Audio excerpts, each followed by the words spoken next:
How to disable Control Center on iPhone lock screen when locked.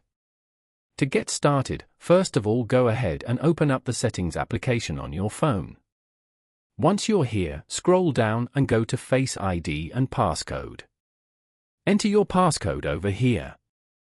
On this page, you can manage apps using Face ID and other iPhone access settings, set up alternate appearances, and change your passcode.